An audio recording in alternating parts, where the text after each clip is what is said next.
Okay, good afternoon, everyone. First of all, I would like to thank Reo from Enerest for inviting us to be here, and thank you for listening to me. Also, Siem, who we have a long relationship with, and thank you very much for the nice projects that you showed us, of which we were all able to be a part from Eurofast. Also, ICO, thank you for allowing us to be your trusted partner for the Atelier concept and for the good relationship we've had over, I think, the last 20 plus years or so. So what I'm going to do is tell you a little bit about Eurofast, who we are, about the products that we sell and provide, and a little bit more about sustainability and circularity and the aspects of that as it refers to our products. So Eurofast, there's a banner here that also shows what we do. Basically, we're an international specialist for complete concepts of mechanical fastening solutions for the building envelope, specifically more focused on the flat roofing aspect, but also on the subject of cladding. So I'm Ruud Veldwijk, like I mentioned. I'm from the Netherlands. I'm the business development and OEM manager. Business development is for our international business side, as well as product development. And the OEM manager refers to the relationship that we have with companies like ICO, who we need to cooperate with to be able to have combination of their products and our products in order to create fail-safe roofs. A little bit of a history of Eurofast.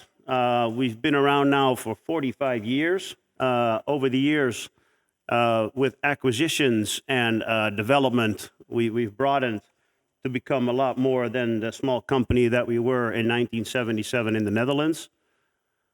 We have divisions and business units throughout Europe. Most recently added was Germany. Our headquarters are in the Netherlands, and we have business units basically throughout Europe, and we're ever expanding.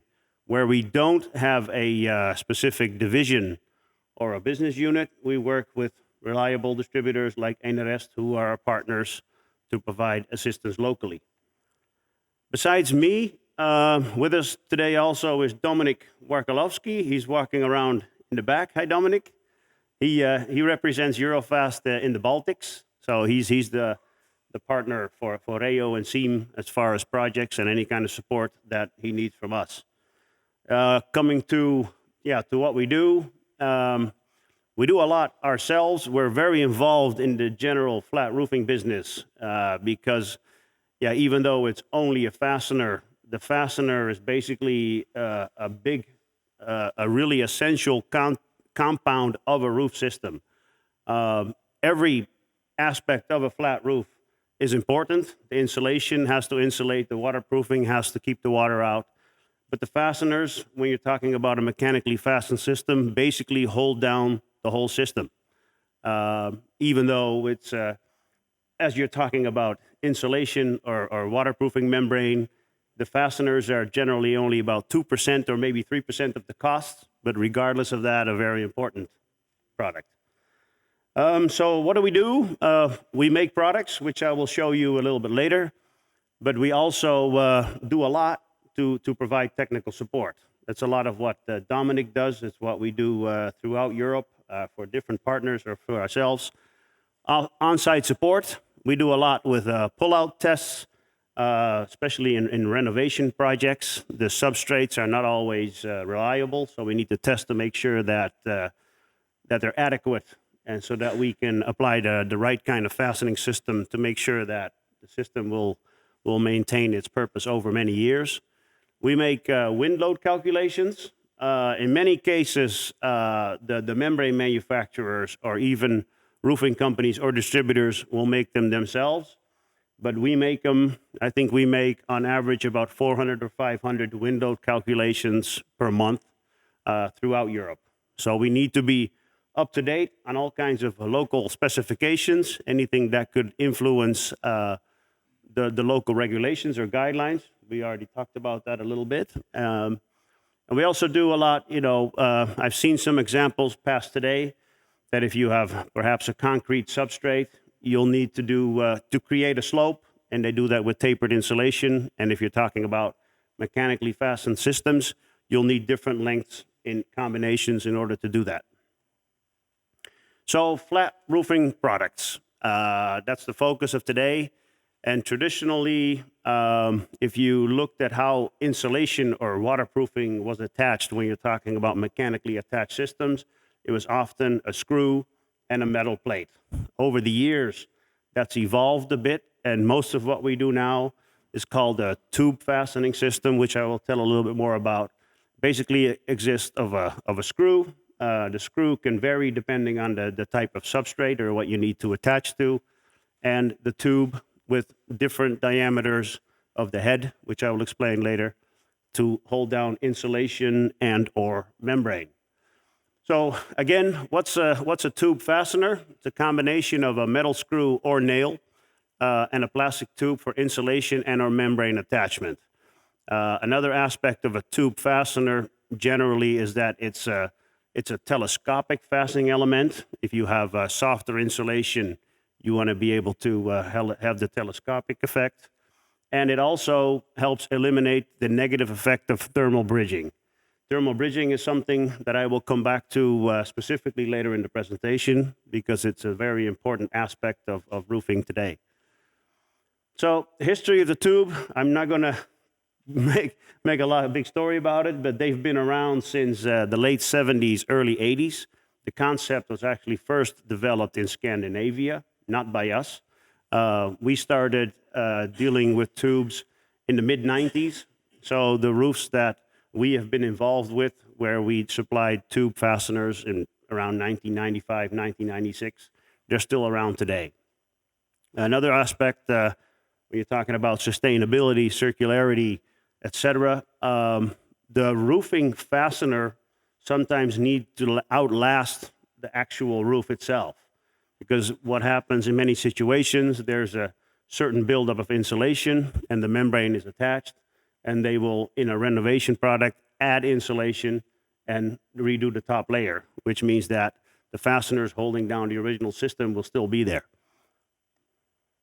So, product overview, I'm not going to go into all details, but what I'm trying to depict here is that we have solutions for pretty much every situation that you may come across where you can mechanically attach the membrane or the insulation.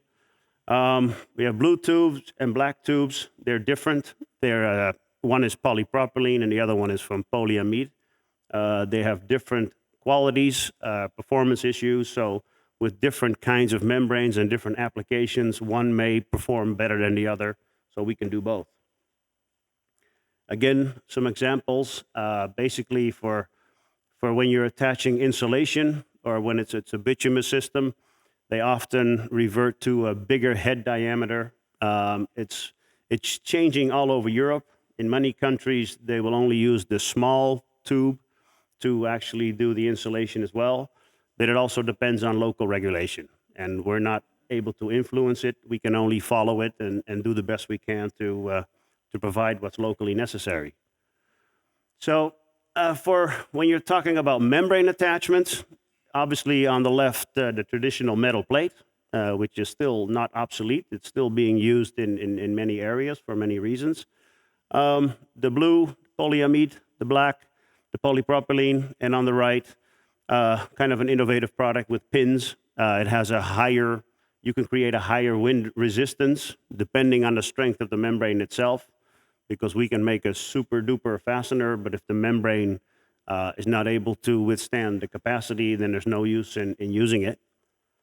And in the next slide, basically the tubes for the insulation attachment, generally a bigger metal plate and a bigger diameter for the tube. And on the right, I'm showing the smaller diameter, like I just mentioned. In many countries, the smaller diameter is being used for insulation attachment as well.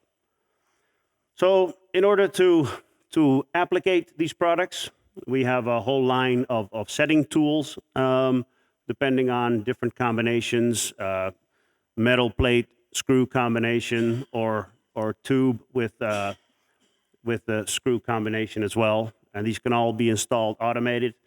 It's different throughout the world and in Europe. In Germany, for example, bigger roofs, bigger than than 5 or 6,000 square meters are generally pretty much all applied with these kind of systems. And in the Netherlands, it's not a common product. In Spain, it's being used, so it's different all over. It pretty much has to do with the mentality of the roofers, if they're doing it with their own people or if they're using subcontractors, et cetera, et cetera. So a little bit about a product innovation. We have a sample in the back, I believe, Dominic, where it's basically a height adjustable screw, because we were talking about the fact that sometimes you need to have tapered insulation, because basically a flat roof is generally not flat. It has to have some kind of angle in order to move the water that's on it to a gutter system or a drain. So this allows you to basically, with just a couple of combinations, with the height adjustability, you don't need to have different combinations or different lengths of screws and tubes for all areas of the roof. With the adjustability, you can pretty much do a lot of these situations with just 3 combinations, for example. I also mentioned the barbed tube for increased design load. But an increased design load is not always a good thing. We're talking here a lot about bituminous membranes, which are generally not so wide. The single ply membranes tend to be up to 2 meters wide in Europe. The Americans are coming in and they have membranes of up to 4 meters wide, which is kind of incredible. So we have these fasteners in order to attach them, but we're not really in favor of doing so. So the tube fasteners for flat roof systems, there's a lot of qualities involved in these products. First of all, they're demountable. That's what we already talked about with the Atelier system. It's a very important aspect. Reduction of thermal bridging, which I will come to, temperature resistant, design load. So basically all the good characteristics that you would need to make a good roof that can last for a long time are in these materials. So then I'm going to come to a little bit about the tube fastening systems and circularity, sustainability. Like Philippe described, it's an issue we're all dealing with today, and it's an issue that I've been involved with for a few years now.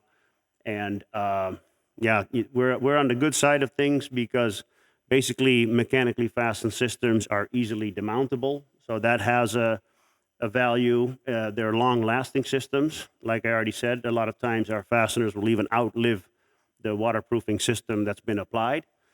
And basically the building industry is moving along. The building industry is demanding that we have sustainable and circular solutions. So one is pushing the other. And like I will explain, we're on the good side of things.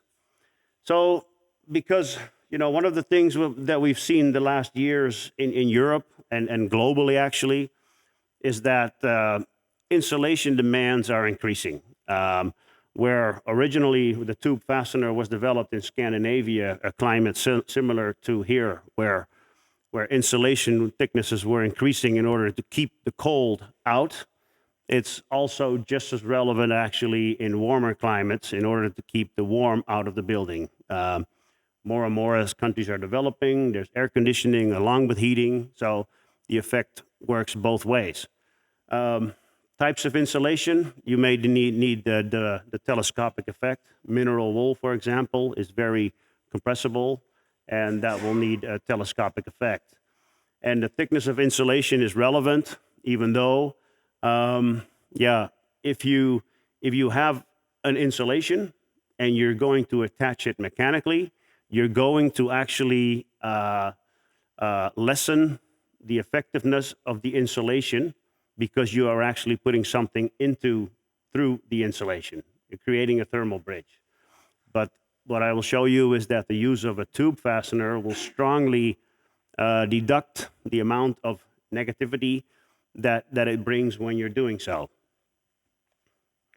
So thermal bridging, the idea of what it is. This is examples, of thermal cameras that you can see.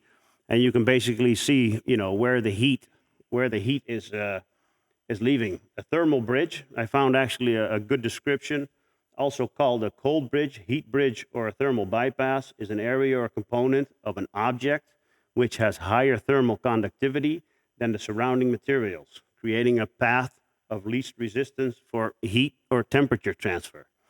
So any kind of penetration on a roof will lead to a thermal bridge.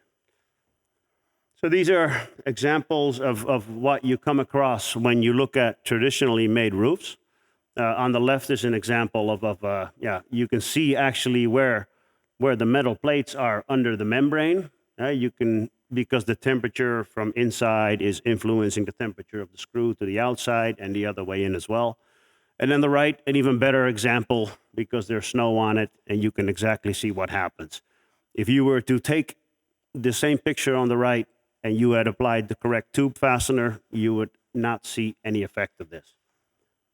So my next part of the presentation is a bit technical. And in order to, so I don't expect, I'm not going to go through all these references, but I do like to mention them because my, what I'm about to present is all based on ISO standards. And the reason I'm mentioning that is ISO standards are pretty general. Many countries will take the ISO standards and incorporate it into their own standards as regulatory or as guidelines. But pretty much as far as the effect of thermal bridging, et cetera, it always comes back to the ISO standards. So I'm not going to tell you anything specific because there have been adaptations in the Netherlands, for example. I'm going to tell you how the general situation is in Europe, which may be even more intense or more difficult as you go to certain countries. So again, the aspect of the thermal bridging, products, every product has a lambda value. The lambda value is basically the capacity of a product or material to transfer heat or temperature. So the higher the lambda value, the easier temperature can go through the material. So you can see that metal or even a stainless screw, which is less, has a significantly higher lambda value than a tube. The tube is basically polypropylene or polyamide and also air, which will help also. But there's a drastic difference. So what I'm going to explain is basically if you want to realize the same insulation value, the value of what you're trying to do, you could actually do it with less insulation if you're using a tube fastener. That's not something ICO would want to hear because this would directly lead to thinner insulation and they're not going to be happy about that. But you could also see it on the other way around. You want to make good roofs. You want to make a building with a good insulation capacity. So do it in the best way. And that's what I'm trying to explain here. So this is an example of a project that will use 180 millimeter PIR insulation with the use of 5 fasteners per square meter. It's purely theoretical. Generally, if you're attaching PIR insulation, you're going to need 2 fasteners per square meter just to attach the insulation. And then you will need probably around 3 fasteners per square meter or maybe even more. But in generally, it is more. But to keep this example simple, I chose for less fasteners because if I were to make this more fasteners, it would be more beneficial to the result that I'm about to present. And I want to stay clear of that situation, so I'm doing it on very modest values. So the buildup of this system, very traditional. On top, you would have membrane, bitumen, single ply. Under that, you would have the PIR insulation. On the bottom, you'd have a steel deck. And in between, as we saw in the pictures also earlier this morning, a vapor controlled layer or a vapor barrier, which could be bituminous or aluminum based or whatever else. So let's say if you were to take a tube screw combination and you applied it into this 180 millimeter PIR, if you were to want to have the same insulation capacity with a plate screw combination, you would actually have to increase the insulation thickness by 4%. So it doesn't really happen. But what happens is when a building, the bill of materials is being written or or the demands of the buildings being written, generally it refers to a certain U value that has to be attained, which would then incorporate the R value of a certain product. And then they think, okay, I comply to the U value. I use the product with an R value that complies to the U value, so I'm done. But you're actually not done, because you're going to bring a mechanical fastener through the insulation. And both of them are negative. So the tube fastener will also take away some of the insulation capacity, but a lot less than what happens when you're using a steel and a plate combination.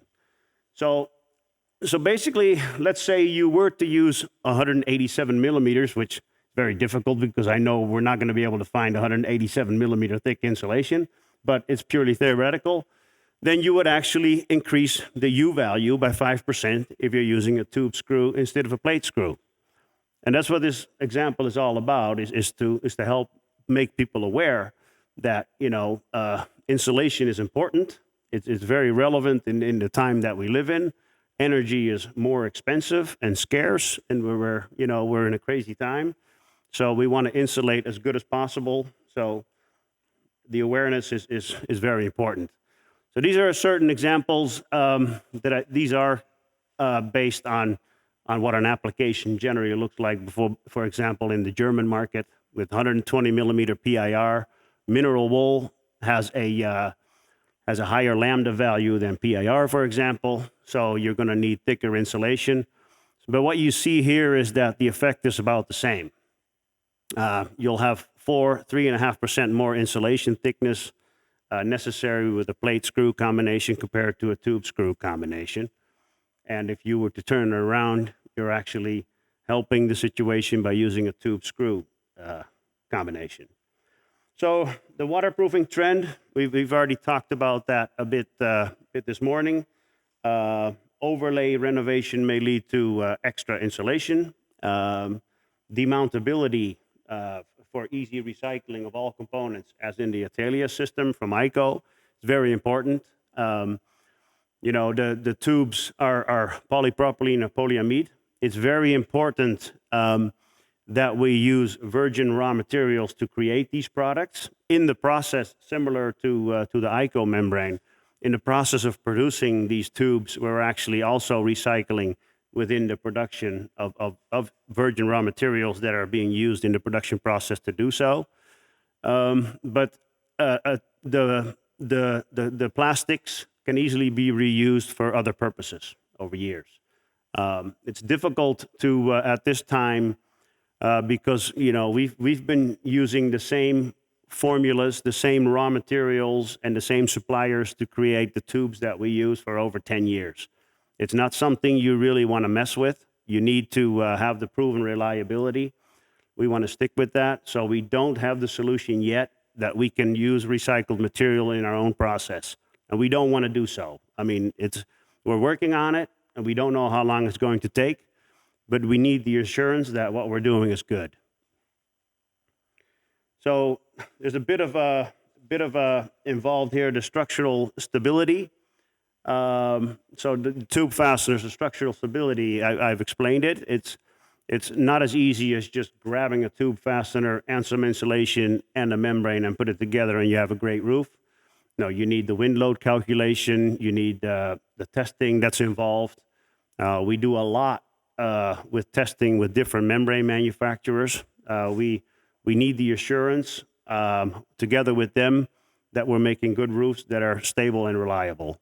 And like I said, the tube fasteners have been around for a long time, and so they have proven themselves in that aspect. Sustainable, again, roofs last a long time. Circular and recyclable. I've just talked about that. They're easily demountable, and the material's easily recyclable.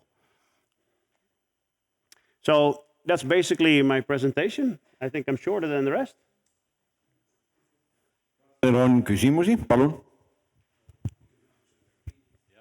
Enn ütles ennem väga hästi Eesti kohta, et arengujärgus või arenev riik, et selles suhtes on, mis puudutab tüübleid ja kinnitusi lamekatusel, et üldiselt neid lendavaid lamekatuseid on ikka väga väheks jäänud, et 90-ndatel, mis tehti, et pandi juhuslikult kuskil garaažitest tehtud tüübleid katustesse ilma mingisuguste arvutusteta lihtsalt kõhutunde järgi, siis see asi on ikkagi nii kaugele arenenud, et kasutatakse ikkagi tuntud tootjate tüübleid ja kinniteid ja kasutatakse ka seda tüübelkinnituse arvutust ja ka enamus need, mis nii Soomes kui Euroopas on arenenud edasi nende tüübelkinnituste lahendused, need on jõudnud ka Eesti turule ja ka siin oli näha need väljakinnitused, kus ei paigaldata mehaaniliselt läbi hüdroisolatsiooni auke tehes, vaid pannakse katuse soojustusmaterjal kinni ja hüdroisolatsioon siis kuumutatakse praktiliselt nende tüüblitega, ka need lahendused on Eestis juba olemas ja rõõm näha, et ka Aiko on juba tükk aega selle seltskonnaga liitunud, kes propageerivad neid korralikke kinnituslahendusi. Aitäh! Repliigist sai kõne. Aga sa oled meile väga väärt, palun. So what was the question? Sorry. No. Oh. Are you agreeing? Okay. Have you done any product development to not damage the vapor barrier? The vapor barrier, yeah, it's difficult. Or how to protect it? Yeah, you're going through the vapor barrier. It's true. And it's also, you need to consider that also when you're making the calculation, the U-value calculation. I mean, if you're mechanically fastening, you're going through the material that's underneath it. So, in order to go through the deck, you're also going through the vapor barrier. But the vapor barriers themselves have their own quality. If you look at the vapor barrier that was shown this morning, the aluminum, which has like a bituminous base layer, if you're going through that insulation, the bitumen will close better around the fastener than maybe a polyethylene sheet solution. But that's again that's something that we can't really influence. It's up to the developers of the membrane or the vapor barriers to see if they can do something that's more beneficial.